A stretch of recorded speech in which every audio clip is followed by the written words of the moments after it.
I say I'm so delighted to be here. Thank you very much to Susan and Jenny for the invitation to join you at this very important conference at a very important time, and may I acknowledge the traditional owners and thank you for your warm welcome today.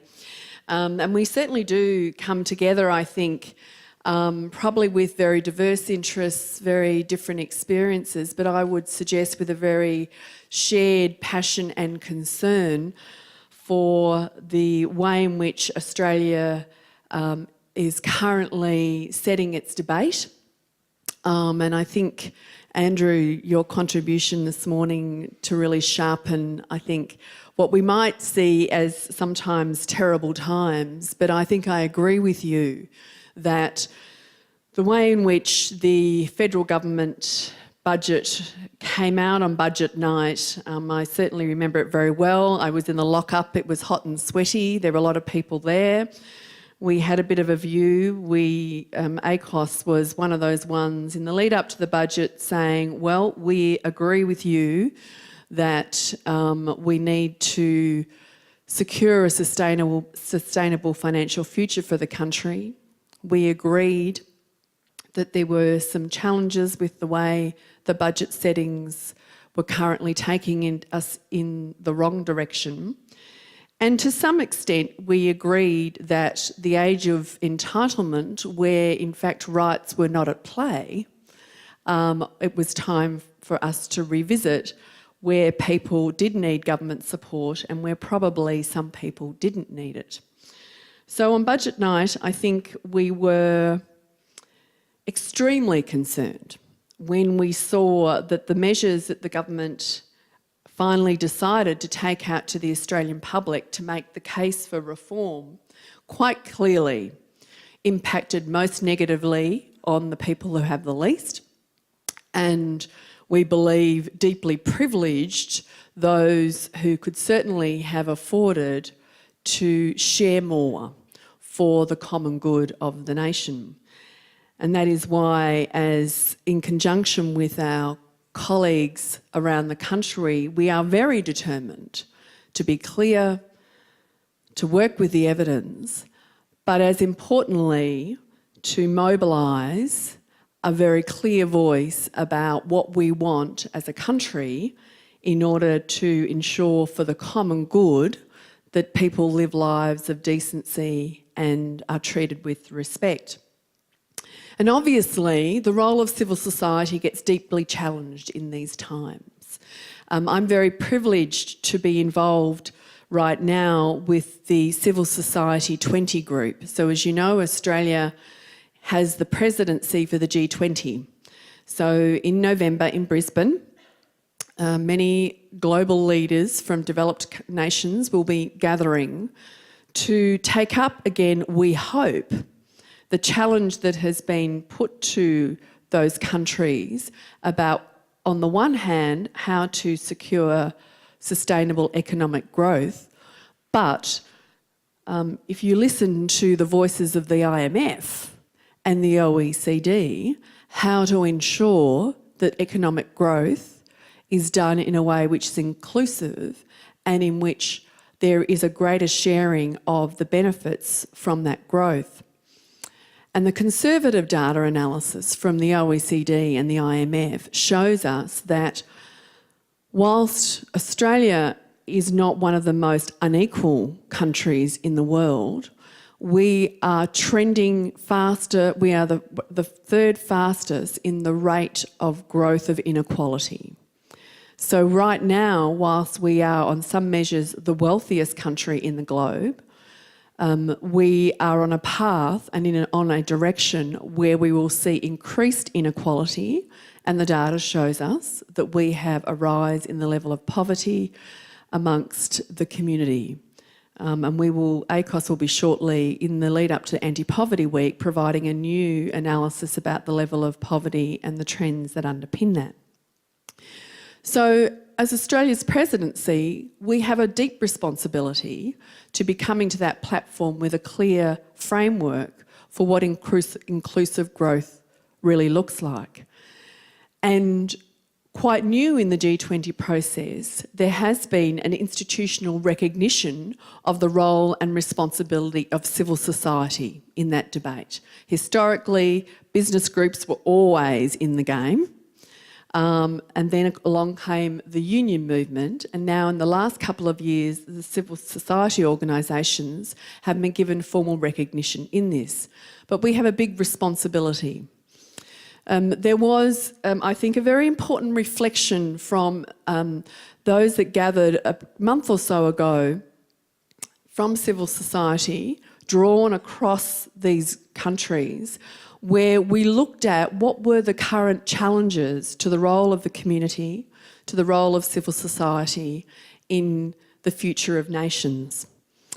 And they highlighted, so I want to kick off with the challenges and the risks that I think you feel deeply in your bones, probably, here in Australia, and to reflect that this is a shared and growing concern. The first was that one of the risks that we face is that there is, in some respects, a deliberate effort to undermine our credibility. And I think we see that, for example, either on the one hand, where we have leaders, and I think the Treasurer did this recently at our post-budget lunch, where we are painted as being essentially bleeding hearts, that we're really good people and that we care a lot, but we don't really understand about money and budgets.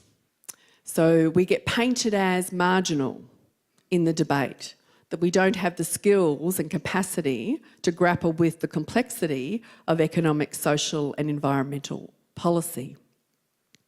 Of course, the other image that often gets painted for us is that we are deeply self-interested. So they're the two extremes. So the self-interest comes from, we get painted as being only about growing our own industry. ACOSS has been called the voice of the poverty industry by leading economic commentator after we released our poverty report. And so to some extent that is a significant challenge for us, and we believe the way that we behave is our responsibility in terms of challenging both of those deep myths.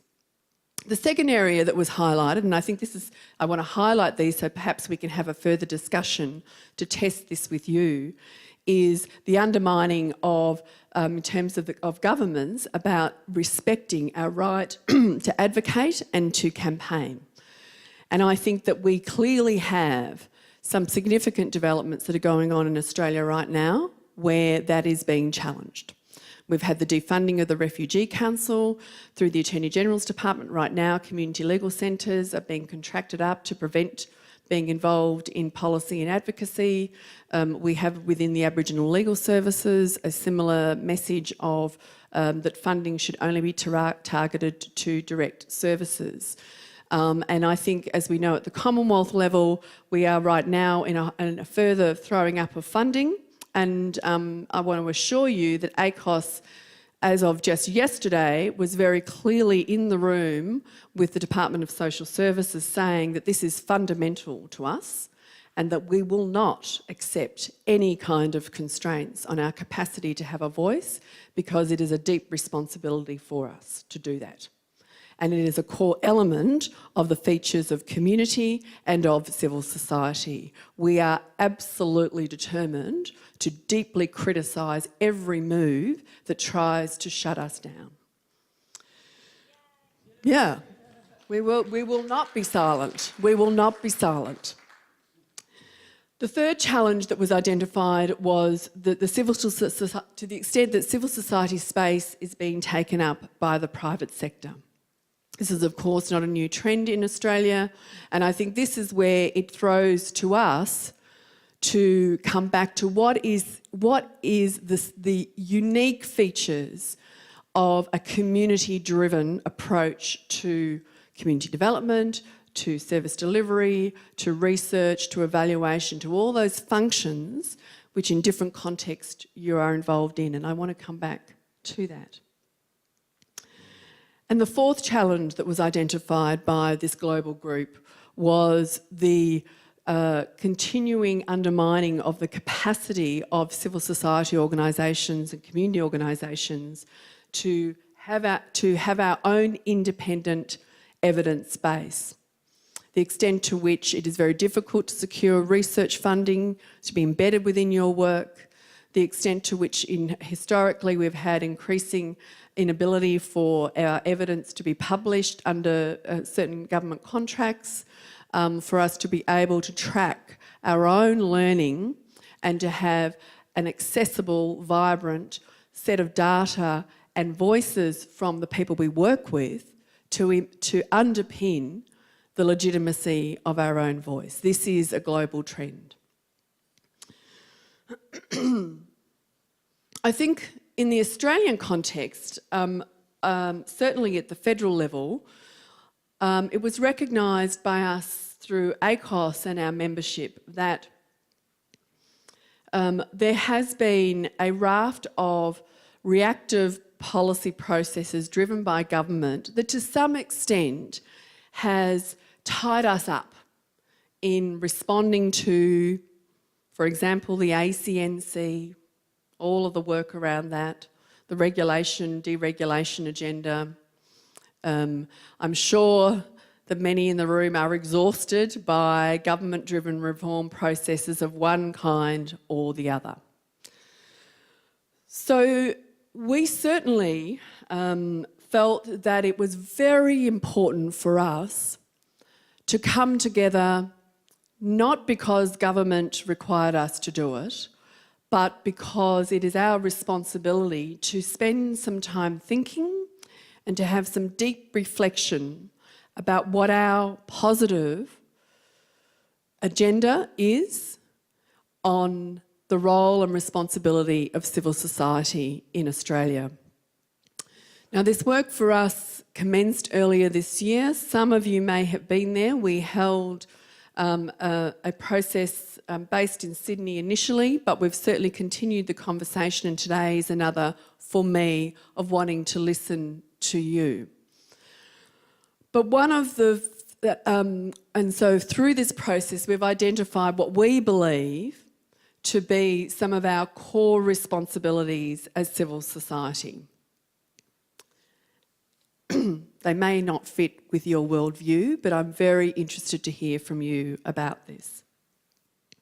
The first, I think this fits a little bit with the theme from Andrew, is that we have to grapple with the essentially highly political, and I'm using it with a small p, nature of society. That in the end, these are about dynamics of power and of control. So, for example, we cannot naively think that just having the strong evidence base will be enough for us to have the kind of social change that we need. And so for us, it is very important that we grapple in a sophisticated way with how power is concentrated and the way in which we can work to help to move and shift the dynamics of power in society. So one element of that, obviously, is the way in which we go about our daily practice of work. So whether you're involved in service delivery or in an advocacy context, how are we opening up the spaces and places for more and more people directly affected by poverty and inequality to have power in the decision-making processes? And I just want to give you a couple of tiny examples which we think help to highlight the way in which we may, and this is about us having our own hard conversations, I think, how we may undermine that. For example, in our work, we reflected on when was the last time that we really invested the time in mobilising and supporting people directly affected to lead the advocacy effort.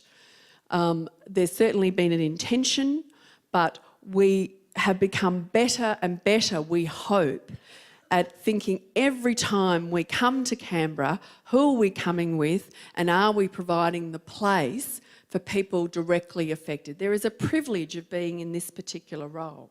People pick up the phone a bit more, not as much as I'd like, but a bit more to me because I have a relative position of power in relation to the people I purport to represent. And I have seen the difference. I felt the difference when people directly affected are fronting the voice. What more can we do as a sector to make that fundamental to the way in which we move through the discussions and the places of power and the way in which we fill Parliament House? That's been a big question for us. The second area, I think, is that we run a risk in our efforts to promote positive social change of not investing the time in building up our own broad sense of shared purpose. It's not easy. It is very easy, I think, for us to be particularly focused on our particular constituency and on a very specific issue. And I understand that. But to what extent are we investing the time in coming together to talk about what is at the core of what we stand for? Business does it very well. And I've heard this is coming from the voice of the likes of, so I don't want to take credit for this, the head of Greenpeace and also Richard from the Australia Institute, who said business do this really well. Wherever business goes, the three things they always back each other in on is they say we want to pay less tax, we want less regulation, and we want to pay lower wages. It's a very powerful, consistent message. The message is get out of the way and we will sort it out. So we are certainly working on what is the language that should underpin our advocacy. We think that it is important for us to talk about the common good and to underpin that from a rights framework which is essentially embedded within human rights. Now, we know that the language of human rights doesn't always fly, but if it doesn't underpin our analysis of what we stand for and the core value that underpins that of shared human dignity and respect, then we do start to look as if this is where we start to run the risk of playing into this picture that we're all running a campaign on a specific issue and, you know, if we get access today, we get a win, but are we backing up the people who are not in the room today? How do we do that better? I think that's a question for us right now. The third area of, I think, extremely important value that underpins our work, and we know the challenges to this, is there is a strong ethic that I think underpins the work of civil society in not being anti-competitive, in being deeply collaborative. I understand how challenging that is in the funding environments in which we operate. National competition policy in Australia has really driven a lot of our behaviour in ways that we are not happy about. I was asked just yesterday by somebody from a particular department, do you think people are talking about collaboration? This is in the context of this current round of funding. And I said, well, look, I tell you what, people are talking about it, but your processes completely undermine that effort.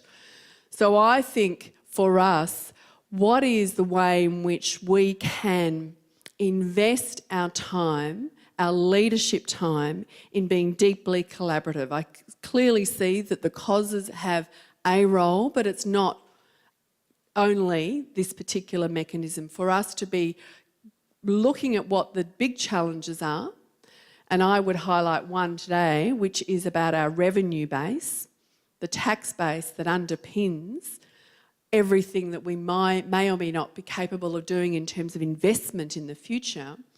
How can we lift up our collaborative work to really claim that space as the voice of the community in terms of what tax reform should look like. That's a question for me today. And I think finally for us, so that's about all the theme there that came through and resonated very strongly for me was this was not only about us being focused on the high quality of what we are doing today, but having accepting the responsibility, the national responsibility for the overall system, the environment, the society in which we live, and that you cannot separate out our push, for example, for better investment in addressing homelessness in Australia, in securing more affordable housing, in having the kind of investment in, for example, case management, highly targeted training, great skills development for people locked out of the labour market, without engaging with others in the debate about how to appropriately resource that work. And finally, I think it is very important for us, and we highlighted this, to be clear about what we see as our role and responsibility in relation to government and to the market. And I think what I want to encourage us to do is to insist on the primacy of the civil society community voice. That ultimately our role is not just important, you know, the bit of the sort of catch up, you know, pick up the phone and say, how come we're not there? But to demand that the voice of civil society should drive policy development in this country. We're not just there to help government do its job. We are there with the ultimate responsibility to defend democracy, to defend participatory processes, to call it as we see it, and to be ethical in the way that we do that. And I think we recognise that there are moments of great fear. We don't in Australia get shot in the street for claiming that space.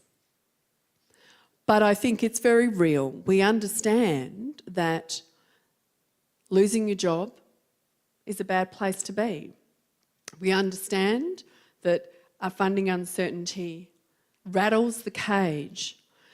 But I think for us to be able to spend more time together in enjoying the ethics and values that brought us into this work in the first place helps us to grapple with that fear and overcome it. Because I think to some extent that dynamic is the one that will ultimately either mean we do secure the kind of social change because we behave in a way that say this is ultimately the most important agenda in this country, that we don't, to quote Eva Cox, we don't live in an economy, we live in a society, and to be proud that that's where we begin and that's where we end. My personal little indicator of that is that every time I speak, somehow I want to find an opportunity to talk about love. And I just want to, I think, note the fact that ultimately, whether you're looking at it from a human rights lens or you're looking at it from the lens of the common good, the one thing that binds us together is that we come into the world wanting to be loved, and that's how we go out. And the way in which we conduct ourselves and allow the motivation of love, not fear, to drive us, I think in the end is the core value that can underpin every move we make so that we can, at the end of every day, go, I did my bit and I'm proud of it. Even if on that day we didn't win. And the more and more we feel the strength that comes from that value base, I believe that we have every opportunity in this country to win this debate. Thank you to the Commission of Audit for giving us a picture of a country we don't want. And I have to say, to some extent, thank you to the Treasurer for giving us a taste of what could be done if we were to head down that path. And I think today it's just very important for me to say we should be proud of the fact that we're saying, no, that is not what we want. And yes, Mr. Hockey, we do have an alternative plan, and this is what it looks like. Thank you.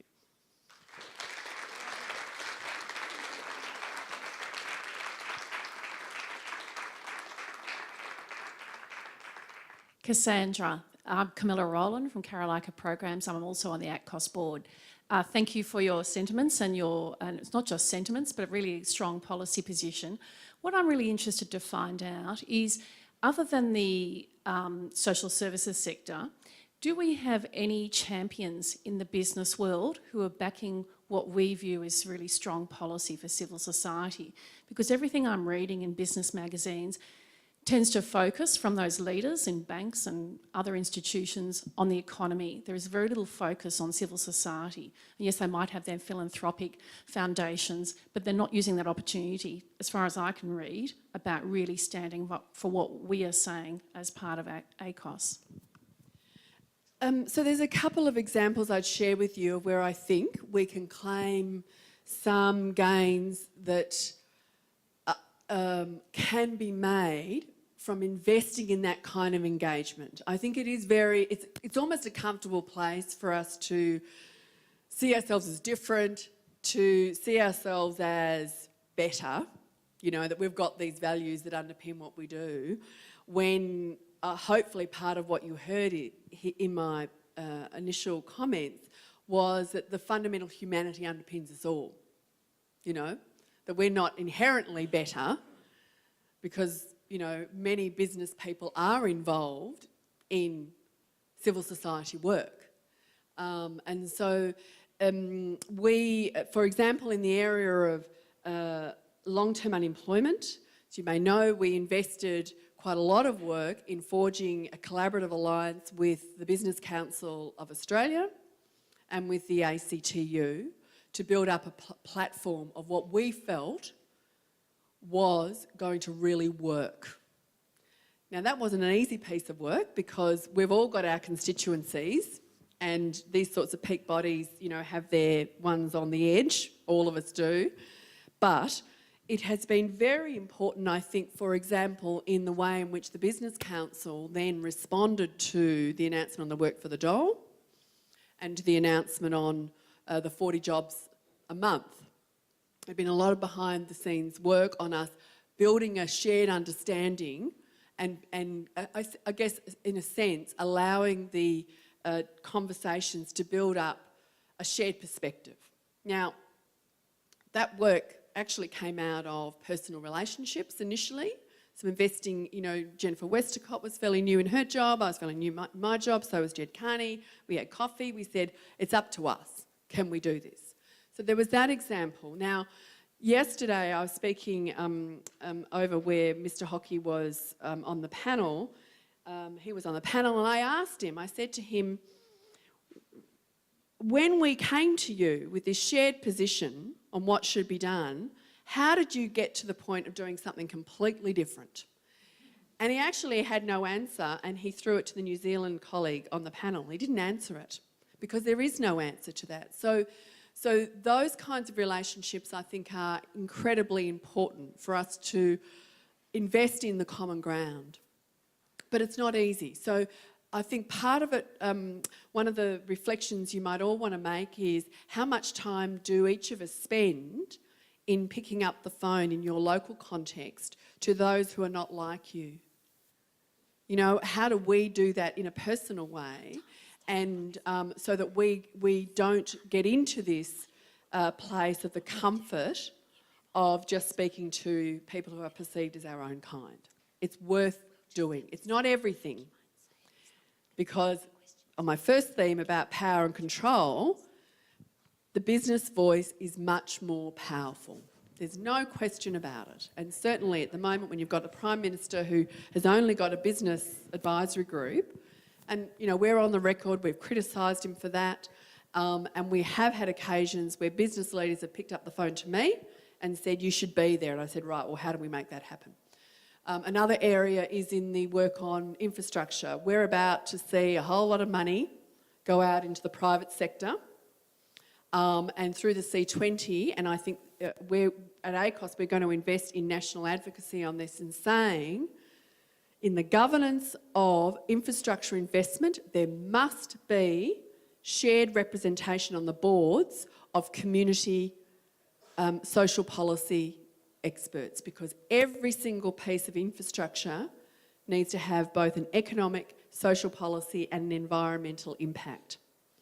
And so, this idea that not-for-profits get seen as the training ground for baby directors before they get to do the real work going on to, corporate boards, I really encourage us to reframe that. And if you see an opportunity, get yourself onto some of these business boards if you can. And to insist that that is part of the debate about diversity in terms of governance.